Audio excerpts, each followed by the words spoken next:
Halo, Assalamualaikum, selamat datang di Bas Channel, berita akhir zaman yang mengulas seputar fenomena kiamat dan tanda-tandanya berdasarkan Quran dan hadis Nabi.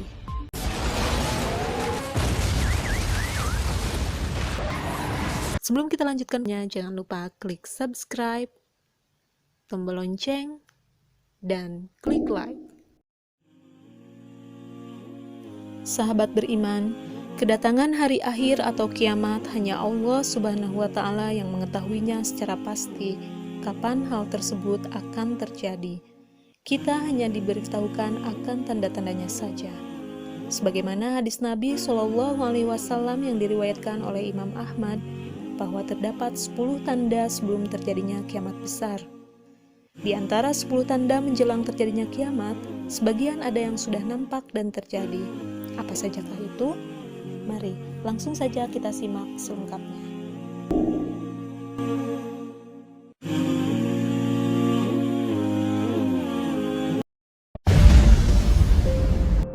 Api yang keluar dari kota Aden, Yaman. Rasulullah Shallallahu Alaihi Wasallam bersabda, api yang keluar dari arah Aden yang mengusir manusia ke tempat kumpul mereka. Hadis riwayat Ahmad. Kota Aden ini memiliki keunikan tersendiri, di mana kota ini berada tepat di atas kawah gunung berapi yang sangat besar. Mungkin jika kita berada di atasnya, kita tidak mengira bahwa kita berjalan di atas kawah sebuah gunung. Awalnya kawah ini terungkap saat pesawat Inggris berhasil memotret kota-kota dari udara. Mereka menemukan kota Aden berada di atas kawah yang sangat besar. Para ahli memperkirakan kekuatan letusan gunung api yang memiliki sebagian besar badan gunung di bawah lautan ini memiliki daya ledak ratusan kali lipat dari bom hidrogen. Gambaran kawah Aden ini sangat sesuai dengan hadis yang disebutkan oleh Rasulullah Muhammad SAW. Saat ini kita dapat saksikan sebuah kawah yang besar kemungkinan jika terjadi ledakan akan menimbulkan kehancuran yang luar biasa dan dapat menyebabkan tsunami, karena sebagian besar gunung Aden ini berada di bawah lautan. Lahar panas yang berasal dari magma di dalam bumi juga termasuk dalam kategori api, maka bisa jadi yang dimaksud Rasulullah dalam hadis yang diriwayatkan Imam Ahmad tersebut adalah lahar yang berasal dari kawah Aden, Yaman. Wallahu a'lam bishawab. Kita tidak tahu pasti apakah kawah Aden ini yang dimaksudkan Rasulullah atau bukan. Namun yang pasti kita wajib memperingatkan orang-orang di sekitar kita bahwa kiamat itu pasti ada.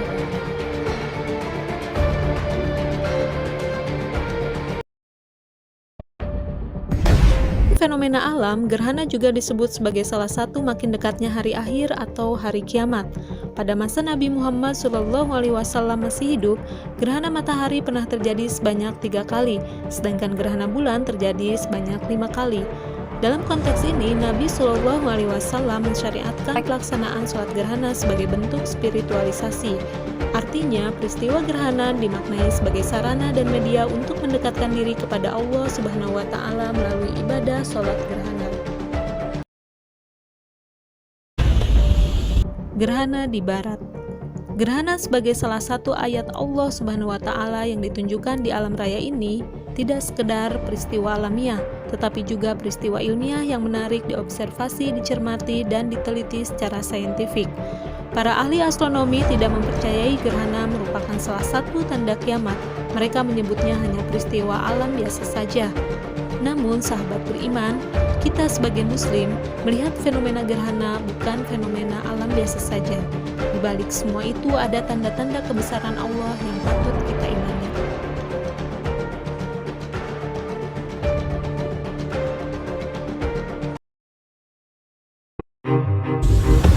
Gerhana yang pernah terjadi di Jazirah Arab pada bulan Juli 2018 lalu merupakan tercatat sebagai gerhana yang paling lama dalam ilmu pengetahuan. Apakah gerhana yang terjadi tersebut itu merupakan salah satu tanda yang disebutkan oleh Rasulullah SAW? Wallahu a'lam bishawab.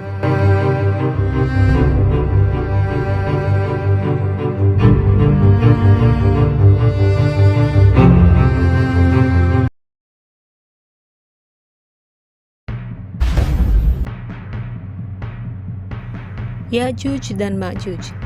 Tanda datangnya kiamat adalah munculnya Ya'juj dan Ma'juj. Diceritakan dalam Al-Quran bahwa mereka akan muncul dari tempat kurungannya ketika hari kiamat akan tiba. Ya'juj dan Ma'juj juga merupakan keturunan Yafid. anak dari Nabi Nuh alaihissalam, yang mana mereka adalah manusia biasa, namun memiliki rupa yang seram dan sifat yang buruk serta suka merusak. Di manakah keberadaan Ya'juj dan Ma'juj sekarang ini?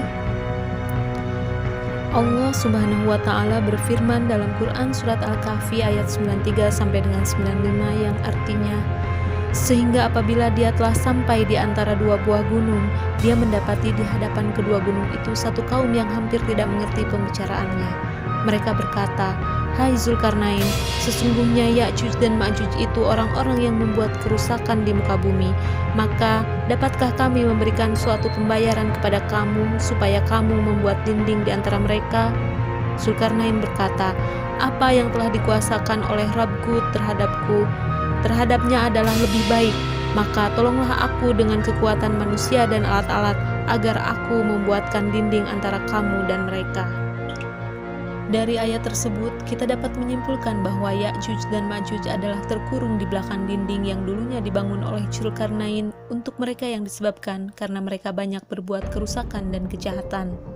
Dinding penghalang tersebut sangat kokoh, sehingga mereka Ya'juj dan Ma'juj tidak dapat melubanginya dan tidak pula dapat memanjatnya.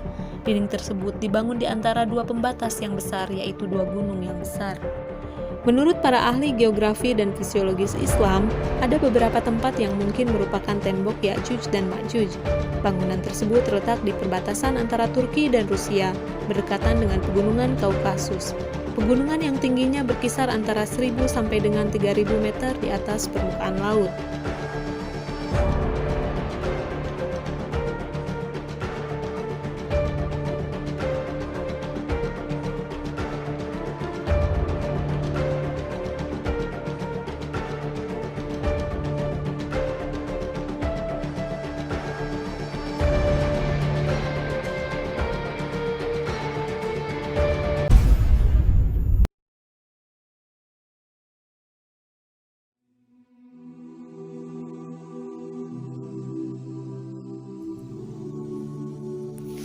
Nabi Isa turun di Damaskus.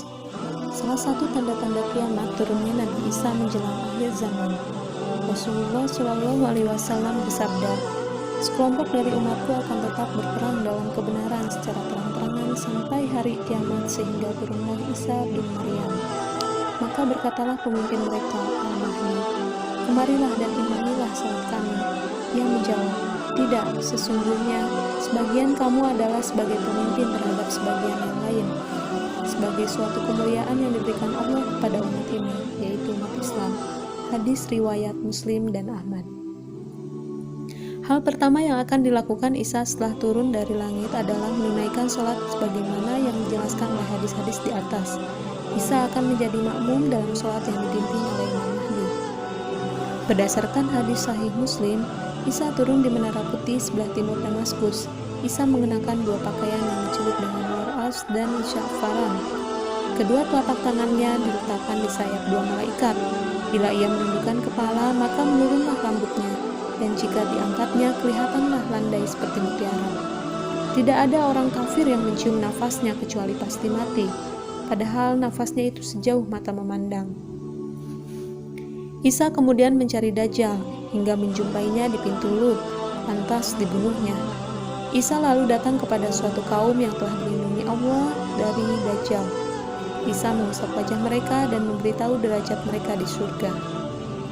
Peristiwa kedatangan Isa ini sebelumnya akan didahului oleh kondisi dunia yang dipenuhi dengan kezaliman, kesengsaraan, dan peperangan besar yang melibatkan seluruh penduduk dunia.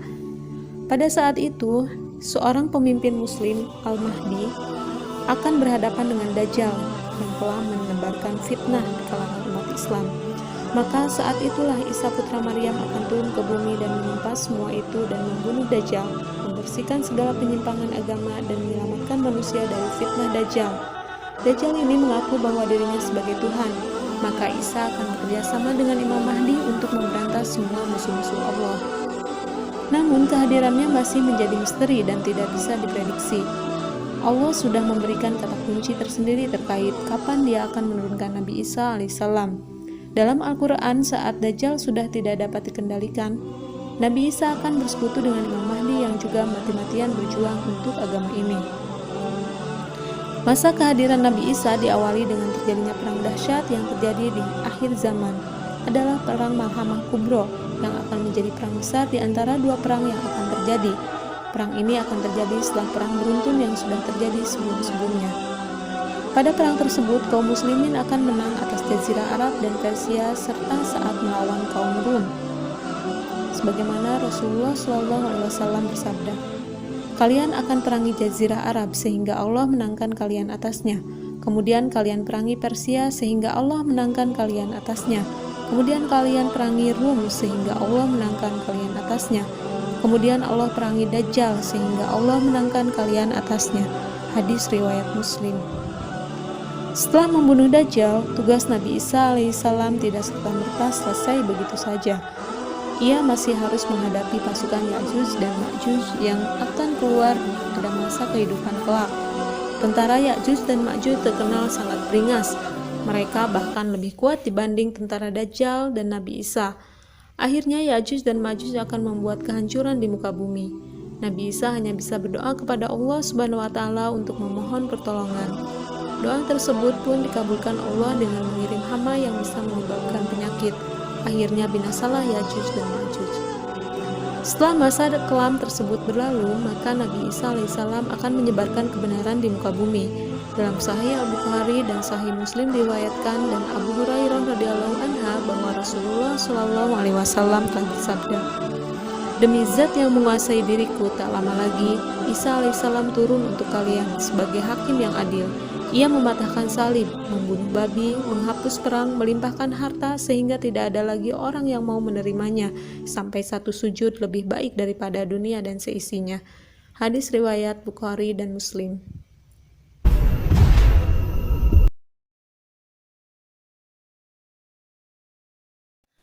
Terbitnya matahari dari barat. Matahari yang akan terbit dari barat. Mereka menemukan teori mengenai melemahnya magnet bumi. Menurut mereka, saat ini planet kita sedang mengalami pelemahan serta pergeseran dari kutub. Yang dimaksud di sini bukanlah kutub utara ataupun kutub selatan, melainkan poros magnetik yang ada di planet bumi kita ini. Jadi, kemungkinan yang terjadi adalah perputaran rotasi akan mengalami pembalikan, sehingga matahari akan terbit dari arah barat. Diperkirakan akibat terburuk dari rotasi terbalik ini adalah bencana yang sangat dahsyat di bumi. Adanya perputaran tidak biasa ini bisa mengakibatkan beberapa daerah di bumi tidak bisa dihuni lagi. Bahkan kemungkinan manusia bisa saja musnah karena adanya perubahan ekstrim dari suhu bumi. Tanah yang dulunya subur akan rusak dan tidak bisa ditanami lagi. Saat matahari sudah terbit dari arah terbenamnya, maka itulah akhir waktu, di mana pintu taubat sudah tertutup, tidak ada lagi kembali pada Islam, keadaan sudah tetap, yang kafir akan tetap kafir. Matahari akan terbit dari barat, semua telah berubah, dan bahkan Al-Quranul Karim akan diambil dari dunia, sampai Ka'bah pun akan dihancurkan oleh Allah Subhanahu wa Ta'ala, dan tidak ada satu muslim pun yang ada di muka bumi ini. Wallahu a'lam bishawab.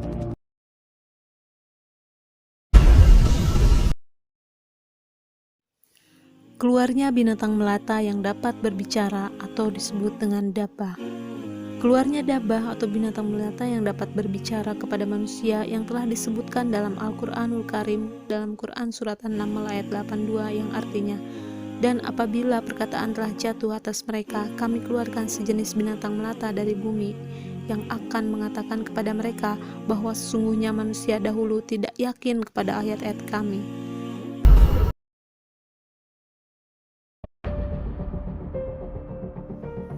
Munculnya Dajjal.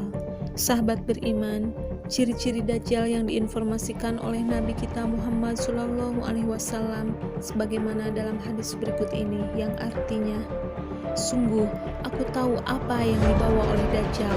Ia membawa dua sungai yang mengalir, satunya seperti air putih dan lainnya seperti api yang menyala-nyala. Jika seorang menemukannya, hendaknya ia mendatangi sungai yang dilihatnya neraka, lalu memejamkan matanya, menundukkan kepala dan meminumnya. Sesungguhnya itu air dingin. Sesungguhnya Dajjal bermata datar, di atas matanya ada selaput keras dan di antara kedua matanya ada tulisan kafir. Tulisan itu bisa dibaca oleh setiap mukmin yang bisa menulis ataupun tidak." Hadis riwayat Muslim. Dajjal dan pasukannya akan dikalahkan dan dibunuh oleh Nabi Isa alaihissalam bersama Al-Mahdi dan pasukan muslim. Saat akan dibunuh, Dajjal tidak mengetahuinya bahwa pasukan muslim yang datang bersama Nabi Isa dan Al-Mahdi. Rasulullah Shallallahu Alaihi Wasallam bersabda, ketika Dajjal melihat Nabi Isa alaihissalam dan Al-Mahdi, dia kabur dan mulai meleleh, yang benar-benar meleleh. Tapi sebelum dia sepenuhnya meleleh, Nabi Isa alaihissalam menghujamnya dengan pedang dan membunuhnya, jadi dia berdarah dan mati. Dan Isa berkata kepada orang-orang, jika dia Tuhan, kenapa aku bisa membunuhnya? Jadi, jika Dajjal meleleh dan hilang, mereka akan berpikir dia itu Tuhan. Tapi Nabi Isa membunuhnya untuk membuktikan bahwa dia bukanlah Tuhan.